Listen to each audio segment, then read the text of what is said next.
Don Luis. Ya. Siendo las 9:05, damos inicio a audiencia en causa rol interno de Tribunal 125 del año 2019. Para efecto del registro de audio, dejar constancia que el tribunal está conformado por la magistrada Doris Molina, su calidad de integrante, por la magistrada Macarena Figueroa como redactora, e Ingrid Roquet, quien habla como jueza presidenta. Por el Ministerio Público comparece. Buenos días, señor fiscal. Buenos días, magistrada. Fiscal Andrés Pastoriza de la Fuente, junto con la fiscal. Buenos días. Buenos días, comparece la fiscal Marcela Adame Flores. Querellantes particular, buenos días. Buenos días, magistrada. Juan Pablo López, abogado en representación de la víctima, patrocinio de poder, domicilio y forma de notificación ya registrado en Automayor. Querellante, Ministerio del Interior, buenos días. Buenos días, magistrado, por el Ministerio del Interior y Seguridad Pública, abogada Sofía Hamilton, con domicilio y forma de notificación ya registrada en auto, y me acompaña el abogado. Buenos días, vuestra señoría, por el Ministerio del Interior y Seguridad Pública, comparece el abogado René Jorquera. Ya, buenos días. Por la defensa comparece, buenos días. Buen día, señorías. Por la defensa, Felipe Moraga Marinovich, con patrocinio y poder ya registrado en el tribunal. Ya. Muy buenos días, Buenos magistradas. Por la defensa, asimismo, actuando con delegación de poder en esta causa, comparece Irka Contreras Lillo. Ya, entiendo que su delegación es de esta fecha, la tengo a la vista, con el timbre del funcionario habilitado, se provee téngase presente. Gracias. Comparece también, buenos días. Buenos días, su señoría. Rodrigo Hermosilla González. Por la defensa, mis antecedentes ya se encuentran incorporados en la carpeta judicial. Ok. El acusado, buenos días, señor, su nombre completo. Buen día, magistrado. Mi nombre es Hugo La Rosa. Ya. Previo a la individualización completa del acusado, consultar a los intervinientes respecto de alguna incidencia en relación a la integración del tribunal u otra, señor fiscal.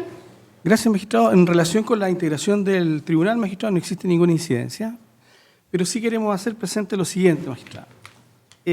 Bueno, en días anteriores hemos tratado de tomar contacto con la defensa para que nos haga entrega de todos los antecedentes que ofreció durante la audiencia de preparación de juicio oral, y que evidentemente forman parte integrante del auto de apertura.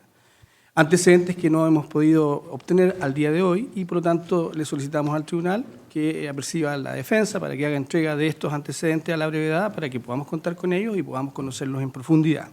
Ese es el primer punto, magistrado. Si nos pudiera precisar a qué antecedentes se refiere. Toda la prueba, magistrado, documental, a otros medios de prueba y que se encuentra contenida en el auto de apertura. Vale decir, del 1 al 6 de los otros medios de prueba y la documental completa, magistrado. Toda esa prueba. Documental y otros medios de prueba. Completa. Ya. ¿Alguna otra incidencia? En relación con, hemos observado que existen cámaras en la sala del tribunal, magistrado. En virtud de lo que establece el inciso sexto, magistrado, del artículo 329 del Código Procesal Penal, entendemos que no es posible la transmisión de las declaraciones de los testigos, de ningún testigo y de ningún perito, teniendo en consideración el tenor literal que señala este inciso, que señala, antes de declarar, los peritos y los testigos no podrán comunicarse entre sí, ni ver, oír, ni ser informados de lo que ocurre en la audiencia. Teniendo en consideración, magistrado, que es muy probable que esto sea transmitido por los medios de comunicación actuales masivos, como por ejemplo Internet, entendemos que ese principio que está contenido en esta norma no se puede cumplir y no se puede controlar. Conforme con aquello, magistrado, es que vamos a solicitar que las declaraciones de los peritos y de los testigos de todo el juicio, magistrado, no puedan ser difundidas para efectos de cautelar justamente el principio que está contenido en esta norma, magistrado. Ok. ¿Algún otro incidente?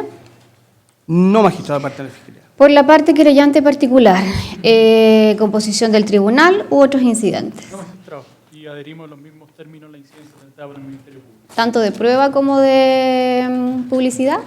Ya. ¿Por el Ministerio del Interior? La parte se adherir los mismos términos que el Ministerio Público, de parte querellante, eso sí. Ok.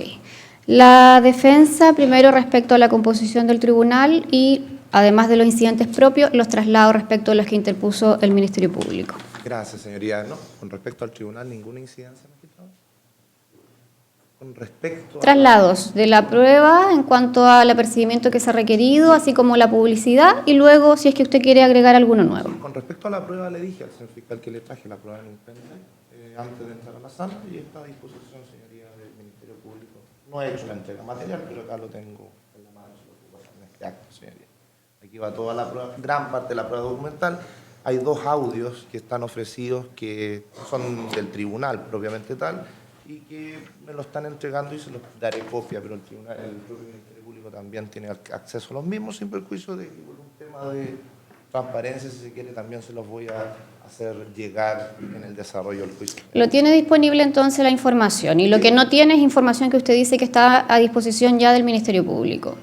Claro, lo que pasa es que son... Porque usted refirió que eran audios. Ofrecidos que son provenientes del Tribunal de Garantía. Ok. Entonces necesito solamente que el Tribunal me entregue el CD materialmente. En el intertanto, me imagino que usted podrá recibir el pendrive, revisarlo en el curso de la audiencia e informarnos al final de la sesión si es que falta alguno de los antecedentes que usted ha requerido. Entiendo que con eso está resuelto el primero de los incidentes.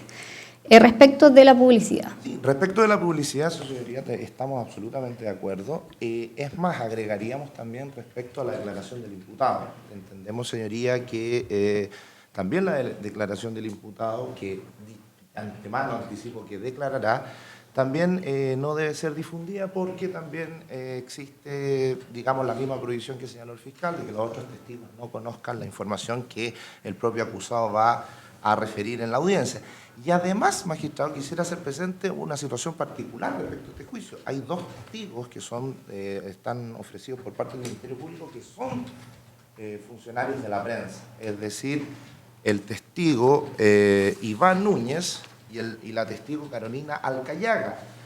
Estas personas, como el mismo autoapertura lo dice, uno es periodista y la otra señorita es editora periodística de un programa de televisión que van a declarar en juicio. Entonces, con mayor razón, se hace relevante que no tengan conocimiento de las declaraciones previas del juicio que se está admitiendo en la audiencia.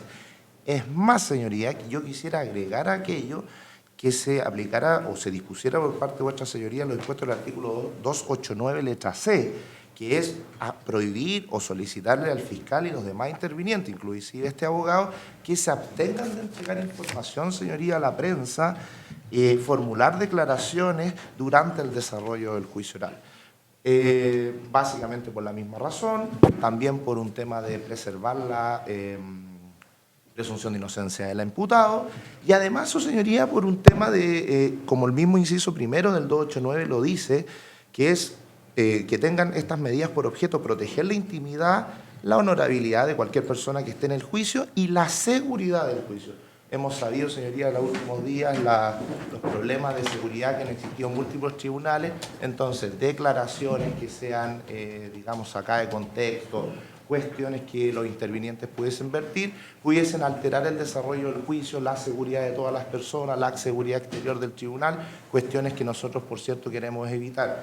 Entonces, además de lo pedido por el Ministerio Público, hacerlo extensivo a la declaración del acusado y hacer la prevención a los intervinientes de abstenerse a realizar declaraciones sobre lo sucedido en el juicio durante el curso del mismo con los medios de comunicación. Ok, muchas gracias. Señor fiscal, respecto a la ampliación y la solicitud de las comunicaciones a medios de comunicación social. Magistrada, bueno, en ese punto entendemos que, sin perjuicio de lo que señala el señor defensor, no existiría ningún obstáculo para que la prensa pudiera tomar contacto con los fiscales o con los demás intervinientes, evidentemente con la prevención de que no entregásemos información específica respecto de lo que está aconteciendo dentro de la audiencia. Por lo tanto, entendemos que el poder siquiera enfrentar a los medios de comunicación no significa necesariamente la entrega de información que diga relación con el desarrollo del juicio. Por lo tanto, a ver, creemos no, que en ese sentido la estamos de discusión no es sobre entablar algún tipo de comunicación, porque evidentemente eso puede ocurrir. Lo que se está pidiendo derechamente es que no se divulgue información del juicio. En eso estamos de acuerdo, magistrado. Ok. ¿En relación a lo mismo por el creyente particular? Ya. Ya. En virtud de lo expuesto por los intervinientes, la primera cuestión, que es lo que queda pendiente en relación al incidente de las cámaras que están transmitiendo esta audiencia, hacerles presente a los intervinientes que eso se ha previsto única y exclusivamente para la etapa de alegatos de apertura, de clausura, para la comunicación del veredicto y para la lectura de sentencia. Por lo tanto, las especificaciones que ustedes han requerido no será necesario formularlas, toda vez que este tribunal es del criterio, compartiendo lo que han manifestado los intervinientes por la naturaleza del delito, en particular con fines de protección, tanto respecto del imputado, pero particularmente de la presunta víctima, es que el tribunal acoge la solicitud y en esos términos los otros aspectos no van a ser divulgados. Y en lo segundo, que se refiere a lo dispuesto en el artículo 289, letra C del Código Procesal Penal, entendiendo que es un acuerdo de los intervinientes y en esa calidad, bajo el principio de la buena fe, entiende el tribunal que no es necesario pronunciarse, desde ya entendemos que no se divulgará información, atendido lo que todos han manifestado en esta audiencia, por los mismos principios que ha hecho referencia el tribunal al momento de acoger y hacerles presente la petición de que no se divulgarán las declaraciones o testimonios. ¿Algo más? Sí, magistrado. Su señoría, una solicitud previa. Sí. ¿Es posible que el abogado don René Jorquera salga de la sala? Tiene actividades laborales esta mañana. No hay inconveniente. Si algún otro se quiere retirar en algún minuto, lo pueden hacer desde ya, los autorizo, siempre y cuando no interrumpan el desarrollo de la audiencia. Gracias. Señor defensor. Gracias, magistrado. Una cuestión práctica. Desde ya y con el objeto que puede ingresar a la sala de audiencia, vamos a liberar a la testigo número 14 del auto de apertura.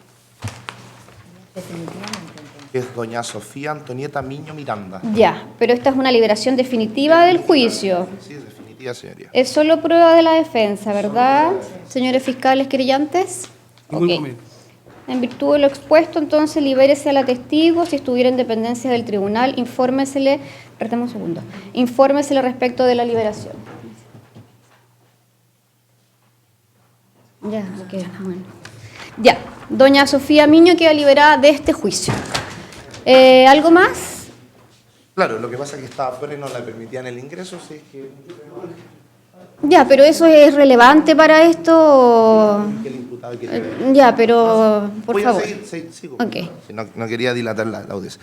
Segunda cosa, magistrado, para efectos de una debida defensa técnica y obviamente con las medidas respectivas de seguridad y haciendo presente desde ya que no ha existido ningún tipo de incumplimiento, alguna medida de seguridad por parte del imputado, solicitaría que se le autorizara para poder escribir y por ende liberarle quizás una sola mano de la esposa, qué sé yo, para que pueda tomar notas. De hecho, le hemos facilitado un bloc de notas con un respectivo lápiz para efectos de que él vaya a poder ordenando sus ideas y tomando nota de lo desarrollado en el juicio.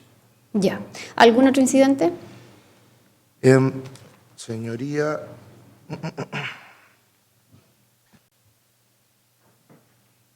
me indicaron, entiendo que esta puede ser la oportunidad, de que llegó un testigo de la defensa, que es el número 12, doña Mabel Encina Flores, comisario de la Brigada de Investigaciones, ¿Sí? y a ella la solicitaría que se le dispensara de la comparecencia el día de hoy. No es una liberación definitiva, Sí, lo entiendo. solamente momentánea. ¿Ustedes van a tomar contacto con ella para efectos de informarle el día en que van a declarar definitivamente? Entiendo, magistrado, que en la reunión de coordinación el señor administrador del tribunal Y va a tomar nota del de contacto. los teléfonos y Ya, todo para ok. que nosotros la podamos ubicar para el día específico. Ok. ¿Algo más? Magistrado, no por parte de la defensa. Respecto de la medida de seguridad que se ha requerido en relación al acusado, con la posibilidad de que se liberara una de las medidas para efecto de poder tomar nota, ¿algo que quiera agregar el Ministerio Público o lo deja a criterio del tribunal? Magistrada, solamente señalar que con los debidos resguardos no hay oposición. Solamente respecto de una... Querellantes. Ya, previo a resolver, toda vez que las medidas de seguridad son de resorte de Gendarmería de Chile y por lo tanto en la medida que dicha institución se encuentre en condiciones de asegurar la protección del imputado y el desarrollo adecuado de la audiencia, consultarle si es que la medida que se ha requerido es posible respecto al imputado, si no es así, informarlo en esta instancia al tribunal. ¿Es posible también? Ya.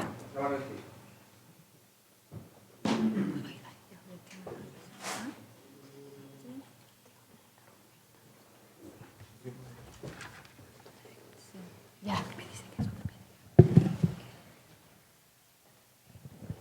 ¿Estás de acuerdo? Ya. El tribunal por unanimidad acogió lo solicitado, teniendo en especial consideración lo formulado por los funcionarios de Gendarmería de Chile. Entiende el tribunal, según la información que se ha hecho llegar a esta jueza presidenta, que también hay otras personas que están disponibles en la antesala, que serían don Richard Aboadwa, don Jorge Agulleres, don Cristian Rocha, Verónica Durán. Son también de la defensa. Van a pedir, me imagino, que la misma solicitud. Ya. Muchas Como gracias. se pide, libérese en el caso de que se trate de funcionarios públicos, pídanse los datos de contacto para informárseles en su oportunidad respecto de la fecha de su declaración efectiva. Magistrado, en el caso de los que no son funcionarios públicos, lo mismo, porque no son testigos que la defensa tenga un contacto directo. Ya, ok. Por favor. Entonces Muchas extiéndase la petición. Bien, ¿no hay ninguna otra incidencia para que concluyamos con la individualización completa? No. Señor, don Hugo, su nombre completo ya me lo dijo, su cédula de identidad nacional si la tiene, si no la de su país de origen. No, tengo cédula nacional. El número es 22 927 653-0. Su lugar y fecha de nacimiento. 13 de mayo de 1955 en la ciudad de Buenos Aires. Su edad. 64 años. Su actividad o empleo. Empresario. Su estado civil. Soltero. Ya. Y su domicilio, según lo que tenemos registrado en el sistema, es Las Verbenas, número 51, condominio El Algarrobal 2, comuna de Colina. Sí, es Las Verbenas V51. V51, ok. Condominio El Algarrobal 2 de la comuna de Colina, ¿verdad? Ya. Don Hugo, le voy a explicar. Este es un juicio oral donde el Ministerio Público y los querellantes tienen la carga procesal de acreditar los hechos en que se funda la acusación en su contra. En ese sentido, le debo informar a sí mismo que usted tiene derecho a contactarse durante todo el juicio con su defensa, siempre y cuando no interrumpa el desarrollo de la audiencia. Señalarle, además, que si en algún minuto usted desea retirarse de la sala, como por ejemplo para ir a los servicios higiénicos, puede hacerlo y al retorno se le va a informar de lo que se hizo en su ausencia. Con posterioridad le voy a informar uno de los derechos fundamentales respecto del cual usted puede renunciar, que es el derecho a guardar silencio. No obstante, desde ya le voy a hacer presente que leeré la acusación. Y en cuanto a los hechos, le pido especial atención porque luego le voy a consultar si los entiende o no. Declarando desde ya iniciada la audiencia de juicio, corresponde que se dé lectura a los hechos de la acusación, que son del siguiente tenor.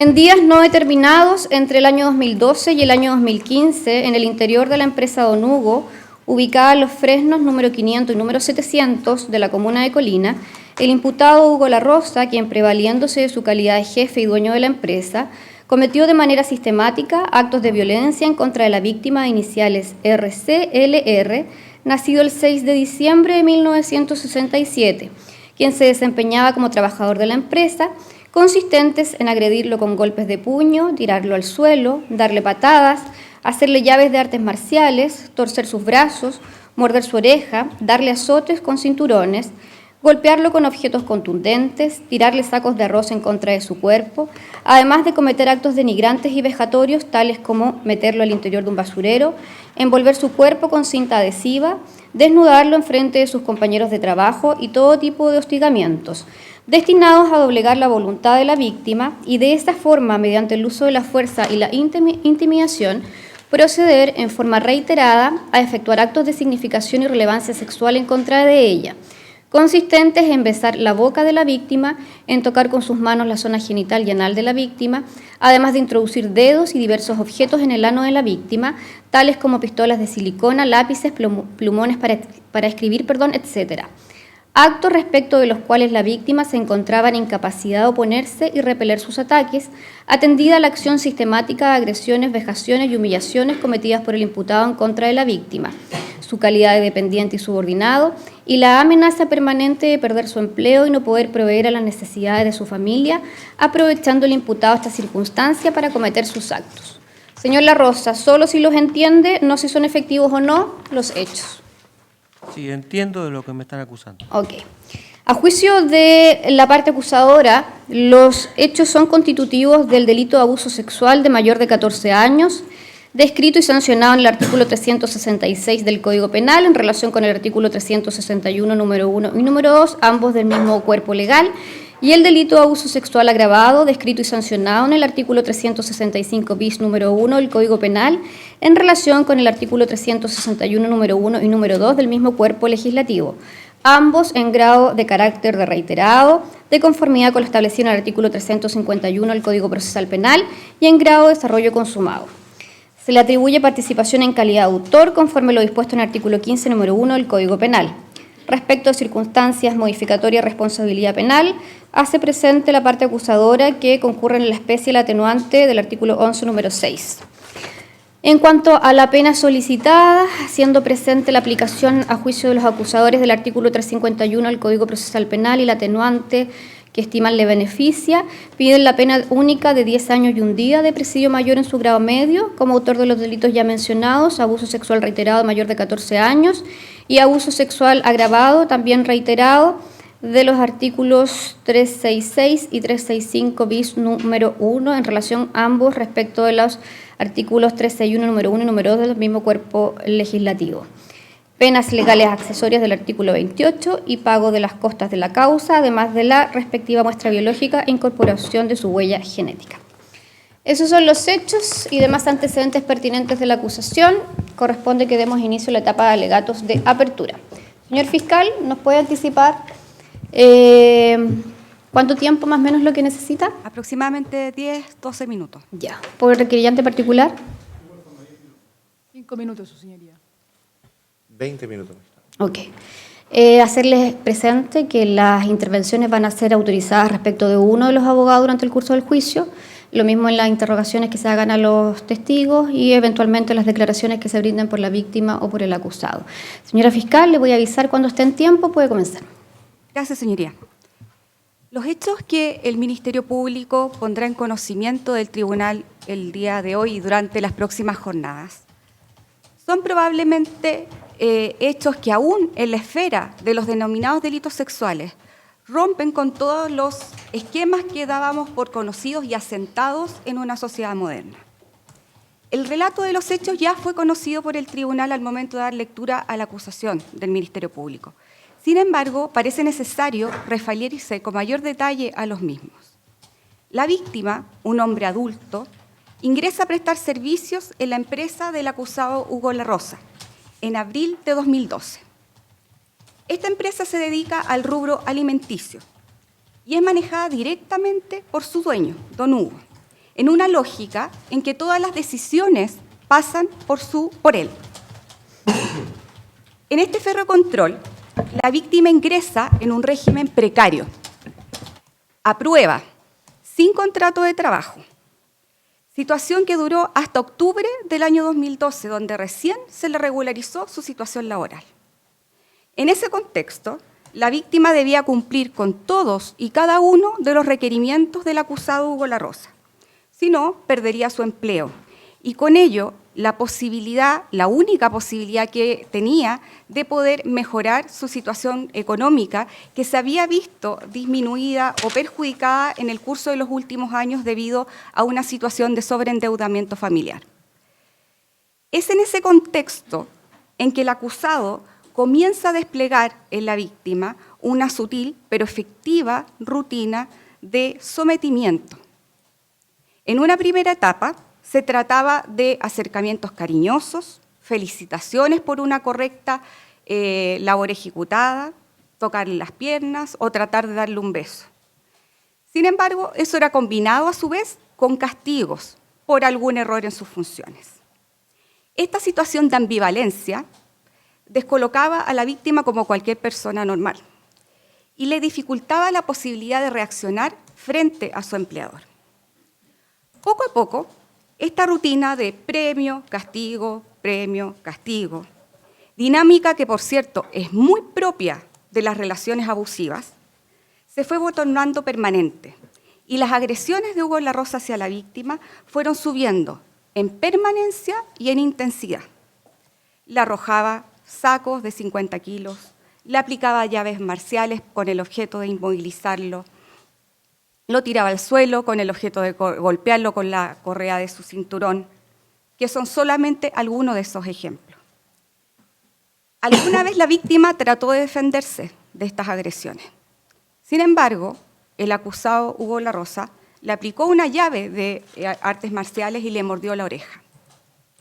Es ahí, probablemente, donde la víctima entendió que a don Hugo no se le puede decir que no. Y dentro de este régimen férreo de control absoluto, la víctima, que tenía las funciones de encargado de logística de la empresa, le correspondía entre otras funciones, recibir los camiones cargados con aceite que provenían de Argentina, descargarlos a su vez en la comuna de Colina para su posterior comercialización.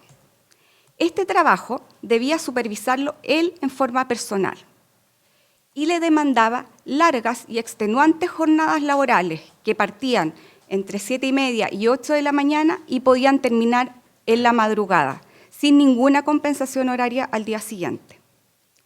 Todo ello, lo que estoy señalando, fue envolviendo a la víctima en esta relación de poder, que provocó que la víctima se fuera aislando de su familia, aislando de sus amigos y evitando sus rutinas propias para dedicarse 100% a su trabajo. Y es ahí cuando comienzan los actos de relevancia y significación sexual por parte del acusado, que partieron con tocaciones en los genitales, besos en la boca, y que terminaron, en definitiva, con una rutina sistemática de abusos y humillaciones, como desnudarlo frente a sus demás compañeros de trabajo, golpearlo con la hebilla del cinturón en el trasero, o introducirle objetos por encima de la ropa, y que terminaron con la actividad del imputado de introducirle objetos por debajo de la ropa en la zona anal de al menos una engrasadora y un plumón. Este sometimiento fue continuo y permaneció en el tiempo hasta fines del año 2015, donde la víctima toma la decisión de abandonar la empresa producto de que recibe una nueva oferta laboral, materializando su renuncia los primeros días de enero de 2016. Y es aquí donde es necesario hacer una pausa y preguntarse, frente a la dureza de los hechos que hemos relatado, si todo esto es posible en el Chile del siglo XXI. La respuesta es sí. Escucharemos en estrados el testimonio de múltiples testigos que darán cuenta de las largas jornadas que se cumplían en la empresa de Hugo La Rosa, del trato autoritario y otras veces amable del acusado, y que todas las decisiones en torno a la empresa las tomaba él mismo, y que por lo tanto, si un trabajador no le era funcional a sus propios intereses, o era despedido o era hostigado hasta forzar su renuncia. Nos relatarán también los abusos sexuales de los cuales fue objeto la víctima y que ellos pudieron presenciar, y cómo, para añadirle una mayor humillación, estos abusos fueron grabados. ¿Con qué objeto? Con el objeto que el imputado se los pudiera exhibir a sus amigos y jactarse de lo mismo. Veremos también estos videos, que son la muestra palmaria del abuso sexual y sistemático efectuado por el acusado.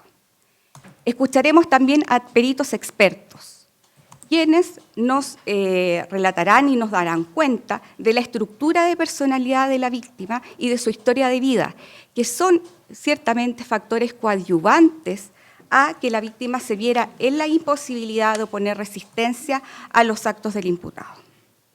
Y es acá, nuevamente, donde aparece necesario hacer una segunda pausa y una segunda reflexión sobre cuál es probablemente el mayor desafío de los hechos que en este momento el Ministerio Público somete a la decisión de la juzgadora, y que dice en relación con la necesidad de deshacernos de estereotipos que por años los roles de género nos han impuesto. Los niños no lloran, los niños golpean, si te golpean, defiéndete, y abandonar entonces conceptos superados acerca de la masculinidad, como me refería anteriormente. Y así poder responder la pregunta que probablemente todos nos hicimos al tomar conocimiento de estos hechos. ¿Cómo es posible que un hombre adulto, padre de familia, pueda haberse visto sometido a estos abusos sexuales y haberse sido visto sometido a esta dinámica abusiva en el curso de los años?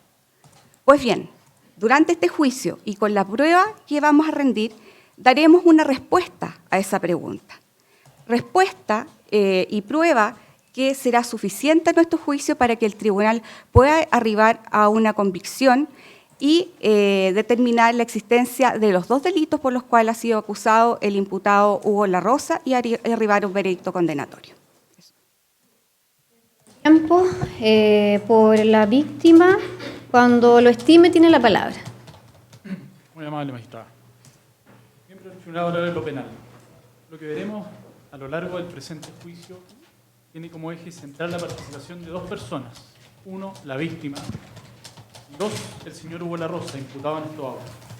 Efectivamente, la relación que surge entre ellos en un comienzo es de carácter laboral. El primero tenía el rol de empleador y la víctima era un trabajador de dicha empresa.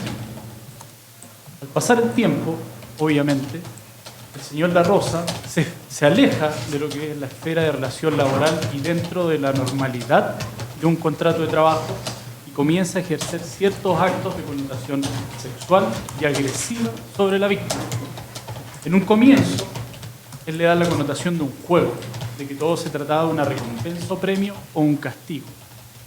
Pero a medida que va avanzando el tiempo y logra percibir que la víctima tiene una vulneración o tiene un daño en su personalidad, comienza a incrementar y aumentar tanto la connotación de dicho abuso como el número de aquellos que se realizaban en el tiempo.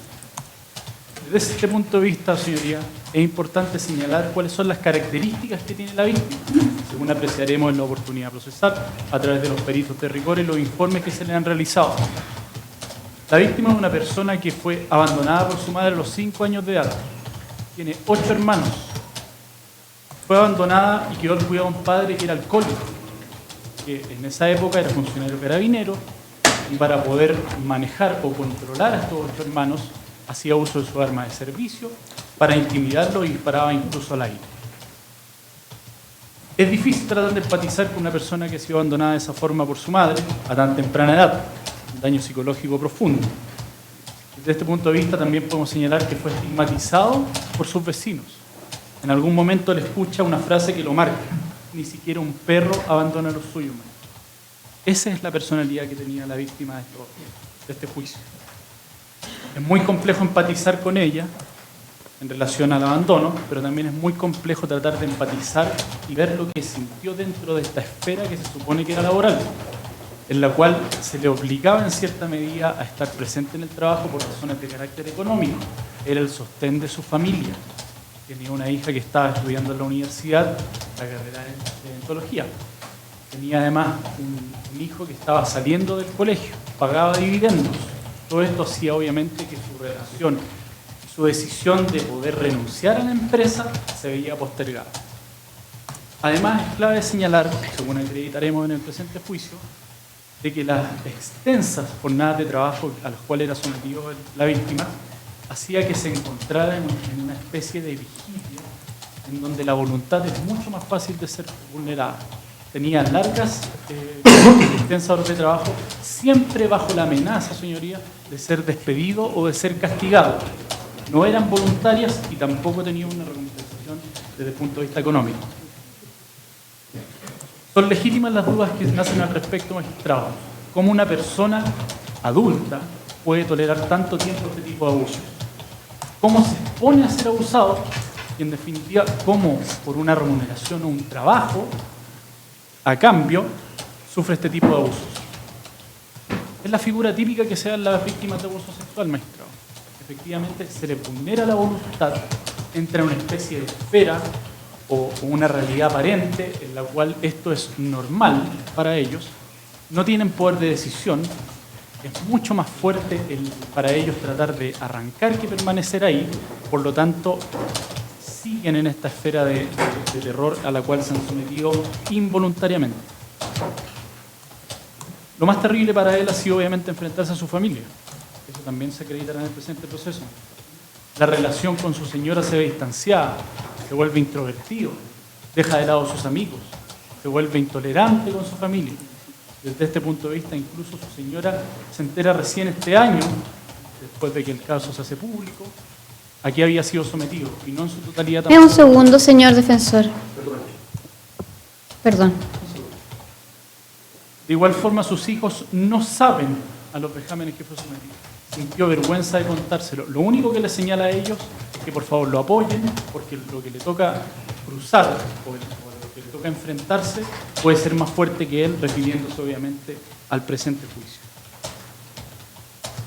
Desde este punto de vista, señoría, una persona adulta que puede ser cuestionada en cuanto a recibido abusos sexuales Cabe mencionar como ejemplo un caso que todos conocimos hace poco, que fue el caso Caradima, donde una persona adulta, estando casada y con hijos, toleró por más de 20 años abusos de carácter sexual, siempre doblegando a la víctima,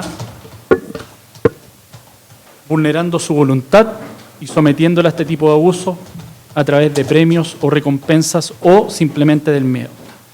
Como se señaló, estamos en un año de cambios sociales, el año 2019, que si bien ha aumentado la cantidad de víctimas que se atreven a abusar, incluso en un 25% según las estadísticas del propio Ministerio Público, lo cierto es que a la época en que se efectuaron estos hechos era otro Chile, en donde una víctima de abuso sexual, y particularmente un hombre adulto, era estigmatizado, era cuestionado y en definitiva era revictimizado. Desde este punto de vista, debemos tomar en consideración la fuerza que tuvo la víctima para seguir adelante de este proceso, para enfrentar una investigación y para, en definitiva, hoy declarar en el presente proceso. ¿Qué nos dirá la defensa? Nos dirá que esto se trató siempre de un juego, que había una especie de acuerdo entre las partes para someterse a él, que era consciente de lo que se exponía. Pero eso no es así, magistrado. Acreditaremos en el proceso que la víctima jamás prestó su voluntad, que siempre se encontraba maniatado, que siempre se encontraba amenazado, que siempre en definitiva se le aplicaba fuerza o amenazas para ser sometido a las mismas. Además era expuesto no solo en privado, sino que era expuesto y grabado frente a los demás miembros de la empresa, siempre dentro de la jornada laboral. Eso es lo grave de toda la situación. ¿Y qué es lo que hacía la víctima para, en definitiva, poder de alguna forma defenderse? Incluso se reía, magistrado. Se reía para poder empatizar con el agresor, para que, en definitiva, los abusos a los cuales sometió no siguieran subiendo en intensidad y el dolor que le manifestaba a él y que nunca incluso hizo que se detuviera.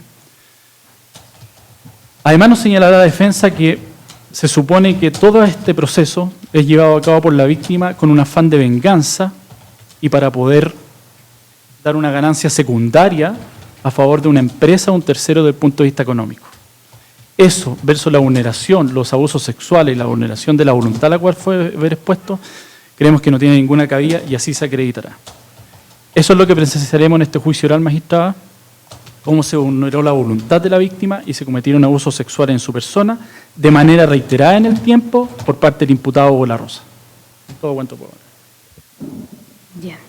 Por el Ministerio del Interior tiene la palabra. Muchas gracias, su señoría. Su señoría, los hechos por los cuales se le acusa al señor Hugo La Rosa son delitos sumamente graves. El acusado tuvo una conducta aberrante, horrorosa, de una brutalidad, su señoría, inaceptable en la sociedad en que vivimos. A través de la prueba que se rendirá, se verá cómo el señor Hugo La Rosa afectó severamente los derechos y esferas íntimas de la víctima, utilizando técnicas de sometimiento, anulación de la voluntad y humillaciones, su señoría, de diversas índoles. Creo, su señoría, que el nivel de agresión y la forma de cómo el acusado abusó de la víctima, y así se verá, no tiene registro previo en nuestro país. Fue por esa razón, su señoría, que esta parte querellante, el Ministerio del Interior y Seguridad Pública, se hizo presente y está hoy día en este juicio oral. Esta causa, su señoría, ha tenido un gran impacto público y social, que da cuenta de la vulneración de una serie de derechos fundamentales de la víctima, en su indemnidad y en su libertad sexual, en su integridad física y psíquica. Su señoría, además de haber vivido la víctima bajo una exposición de actos sádicos, un ambiente laboral violento, bajo constante hostigamiento y amenazas de ser despedido, como ya se ha mencionado. A través de la prueba que se rendirá, su señoría, veremos cómo estos actos abusivos responden claramente a una relación desigual de poder, a amenazas, a opresión psicológica.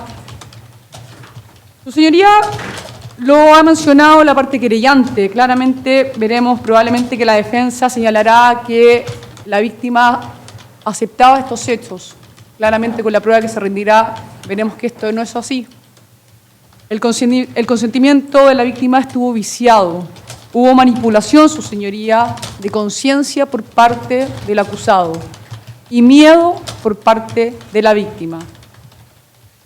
Oiremos su señoría a través de los diversos testigos que dispondrán en estrado, y todos coincidirán en que el señor Hugo La Rosa abusó y maltrató de la forma más denigrante que se puede tratar a un ser humano. Al final de este juicio oral, esta parte querellante, Ministerio del Interior, espera que este honorable Tribunal Oral en lo Penal dicte un fallo condenatorio y sanciona las penas solicitadas por el Ministerio Público, a la cual esta parte querellante adhirió en dicha acusación fiscal. Eso es todo. Bien. ¿Por la defensa? Gracias, señorías. Señoría, la defensa le llama poderosamente la atención que todas las partes acusadoras omitan cierta parte relevante de la historia que se presenta a vuestro tribunal. Dijo el querellante particular que el eje central de esta situación ocurría entre dos personas. Y eso no es efectivo. El eje central de todo el caso que vuestras señorías podrán apreciar versa entre tres personas. Y el tercero, además de la víctima y el imputado, se llama Sergio Antonio Sedán Abufón, testigo número 2 del Ministerio Público. ¿Quién es Sergio Sedán Abufón, señoría? Sergio Sedán Abufón es el gerente general de la empresa, que la empresa contrata una persona de absoluta y total confianza del imputado, con el cual llevan una relación de estrecha e íntima amistad al punto de estar prácticamente todo el día juntos, y es él el que trae a la empresa a la víctima en el año 2012, porque la víctima trabajaba en la ex empresa donde prestaba servicio este señor. Desde ese punto de vista se genera una relación entre estas tres personas adultas, todos aproximadamente entre 55 y 60 años de edad, en que comienzan una relación de absoluta confianza en la cual comen diariamente, festejan diariamente, conversan diariamente, realizan trabajos diariamente. Y en ese sentido, señoría, se dan estas situaciones de golpes que en muchos casos fueron recíprocos y en muchos casos, señoría, fueron incluso a propia instancia de la víctima, en la cual fastidiaba al imputado por su acento, le pedía que lucharan, le pedía que se golpearan mutuamente, y todas estas situaciones eran grabadas por un puro sujeto, que era Sergio Sedán, en una dinámica de absoluto infantilismo, de absoluto, si se quiere, inmadurez. Eran como tres escolares, por decirlo así, en una empresa. A vista y paciencia de todos, no había nadie más afectado. El concepto periodístico que se quiso dar de esto, de que esto era una fábrica en que las personas eran torturadas, no es tal, no existe.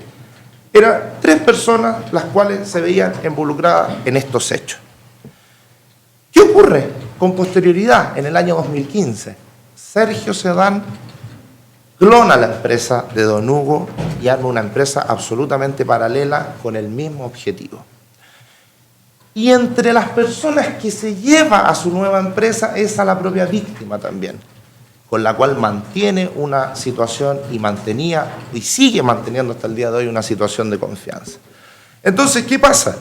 Don Hugo presenta una querella, todo esto es parte de la prueba que se presenta por parte de la defensa, y Sergio Sedán empieza un hostigamiento en contra de Don Hugo en tanto cuanto de decirle que no ejerza acciones, de hecho está reconocido en la Fiscalía así por Sergio Sedán, para efectos de que Don Hugo retirara las acciones civiles, penales que había interpuesto en contra de Sedán y sus nuevos socios. Y es así donde se vale, señoría, de estos videos para empezar a presionar al imputado. La víctima, más de 2 años y medio después de su salida de la empresa, presenta estos videos en Fiscalía de Instancia de Sergio Sedán. Incluso reconocido por Sergio Sedán con el objeto de generar una suerte de compensación en las acciones que ya se estaban realizando. Entonces, existe, señoría, claramente una ganancia secundaria, económica, procesal, en la utilización por parte de terceros con plena aceptación de la víctima, quien actúa de consumo con Sergio Sedán y otras personas con el objeto de tener una ganancia secundaria de carácter económico y procesal respecto de la utilización de estos videos. Ahora, uno podría decir, bueno, pero los hechos pasaron igual. Sí, pero es que ahí es donde cobra sentido, señoría, la voluntariedad. No es efectivo que el imputado estuviera privado de sentido. No es efectivo aquello, como la hipótesis que plantea del 361 del Código Penal del Ministerio Público. El imputado, educación media, educación superior, no es efectivo que tenga jornadas de trabajo extenuantes, trabajaba de un horario normal, de 8 de la tarde a 4 o 6 de la tarde, o sea, de 8 de la mañana a 6 de la tarde, cuando mucho, en buenas condiciones laborales, todos los testigos de la defensa así lo ven, nunca se encontró quejoso de su situación laboral, era el alma de la fiesta. Nuestra defensa tiene fotografías en que participa en numerosas actividades, se disfrazaba la víctima, participaban en fiestas de fin de año, cumpleaños, actividades programáticas, jugaba fútbol en una liga de la empresa. No es efectivo, pero por ningún motivo, que estuviese incapacitado de oponerse, privado de sentido. Y la situación con la que ha tratado de construir el caso el Ministerio Público, de que tenía una imposibilidad de resistirse por una imposibilidad económica, no es tal. La víctima era jefe de bodega, tenía personas a cargo, tenía un sueldo relativamente alto, su cónyuge trabajaba, y si tenía necesidades de pagar un tratamiento odontológico u otro, son las necesidades que tiene cualquier persona de clase media de este país, y por ningún motivo se trata de una persona en situación de calle o en situación de extrema vulnerabilidad, o un ciudadano extranjero que no tenga arraigo, nada de eso, señoría, nada de eso. Se trata de una persona en sus 5 sentidos, de más de 55 años de edad, que en consumo con otros sujetos participan de esta dinámica, que es a la luz de estos días, claro, retrotrayéndonos al año 2012, el propio acusado se arrepiente absolutamente de cómo se verificaban, pero de ninguna manera, su señoría, constituyen el meollo del asunto como lo quiere plantear el Ministerio Público. No se valió de su calidad de jefe y dueño de la empresa el acusado. Esta no es una mega empresa, señoría, no estamos hablando de una empresa internacional. Esto es algo artesanal que partió con 7 trabajadores. Es por eso que Hugo La Rosa hace todas las gestiones, desde barrer, desde lavar un container, desde cargar un camión, desde manejar un camión. No es que tenga el control de todo, lo que pasa es que es una empresa artesanal, familiar, en que trabajan pocas personas. Después con el tiempo fue creciendo, pero en la época que estaba esta persona trabajaban en situaciones precarias, trabajaban en situaciones de que todos barrían, todos lavaban, cargaban, habían pionetas, y el trato que tenían era ese. No estamos de acuerdo nosotros a la luz de un tercero imparcial, o sea, externo, pero ese era el trato. Se golpeaban entre los pionetas, se tiraban las cajas, se decían sobrenombres, pero esa era la dinámica de Hugo con los trabajadores y de los trabajadores con Hugo también. Esa era la dinámica de esta empresa. Los actos, dicho lo anterior, no tienen una significación sexual y de relevancia al tenor del artículo 366 ter del Código Penal, a nuestro juicio. No existe un ánimo libidinoso ni de contenido sexual. Si bien es cierto, fácticamente puede haber un contacto por sobre la ropa a título de pellizcar, por ejemplo, el cierre del pantalón, eso era parte de la dinámica de llámese malentendido juego o malentendida dinámica, pero bajo ningún respecto con el objeto de vulnerar a la víctima en su intimidad sexual, ni para generar un líbido, ni mucho menos, señoría. ¿Para qué decir que el delito del 365 bis no existe? O sea, eso sí que es, lo digo con mucha responsabilidad, el invento más grande que ha existido en esta causa. El imputado se encontraba con firma mensual por estos hechos y el Ministerio Público, presionado por el gobierno de turno, derechamente reformaliza por un 365 bis que no existe en ninguna parte, señoría. No existe introducción de objetos anales. El servicio médico legal es claro, magistrado, al respecto. No presenta lesiones anales la persona. No presenta lesiones traumáticas, ni antiguas, ni nuevas, nada. No existe ese delito. No, es increíble. Y menos al tenor de la acusación, que introducía plumones, engrasadora. O sea, la cantidad de lesiones que tendría que tener esta persona, señoría, a nivel genital sería devastadora, y eso no está en ninguna parte.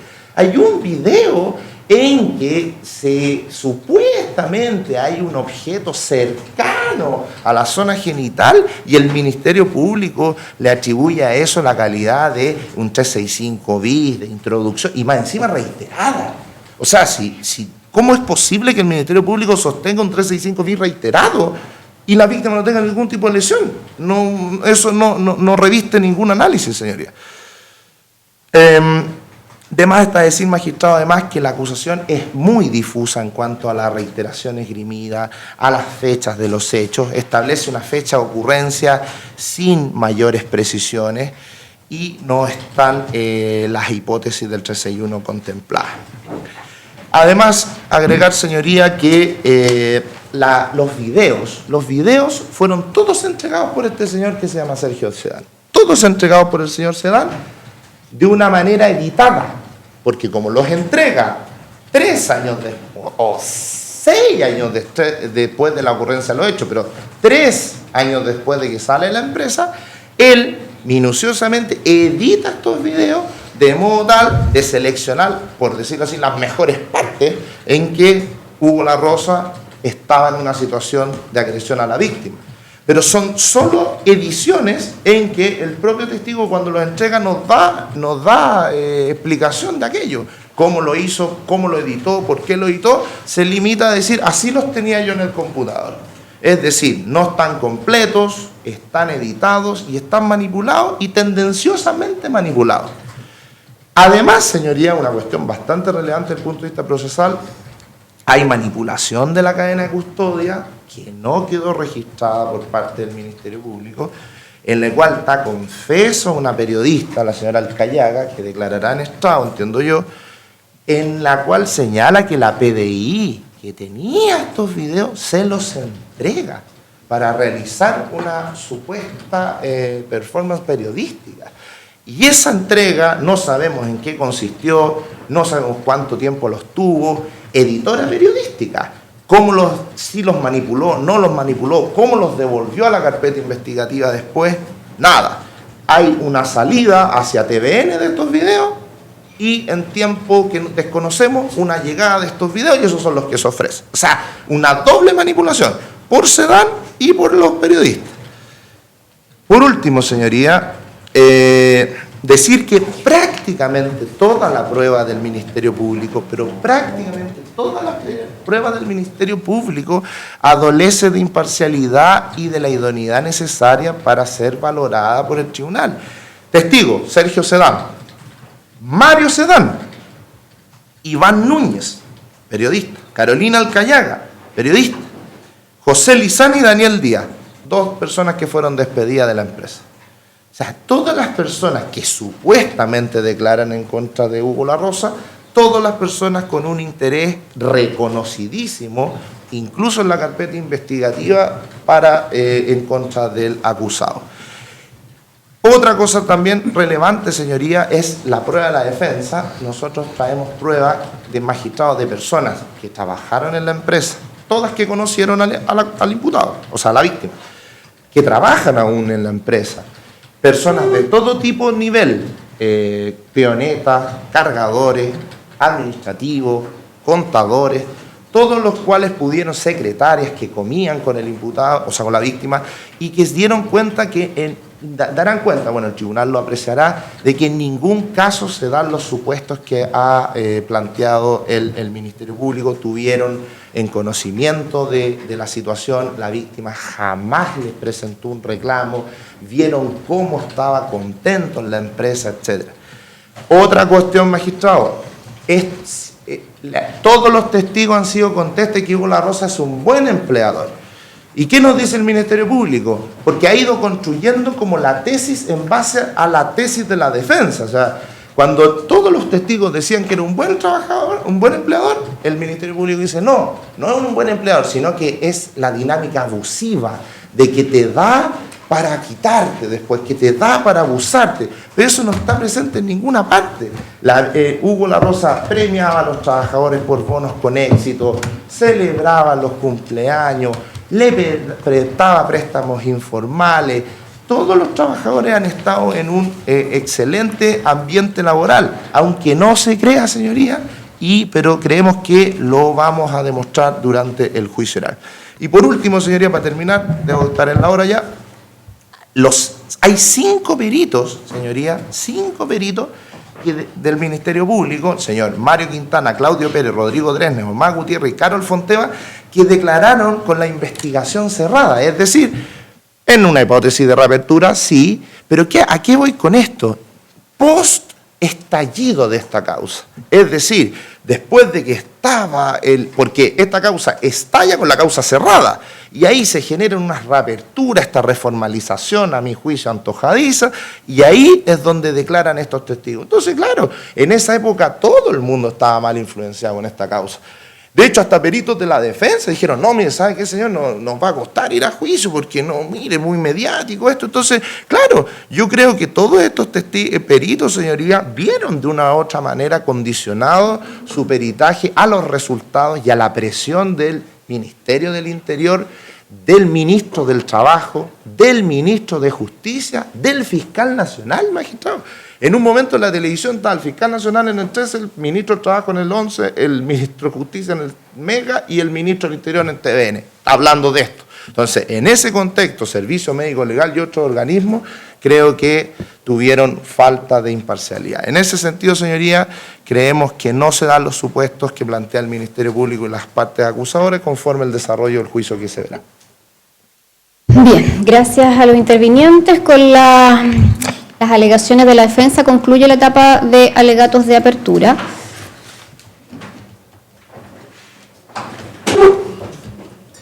¿Él sí quiere o no sé si hay que exponerlo?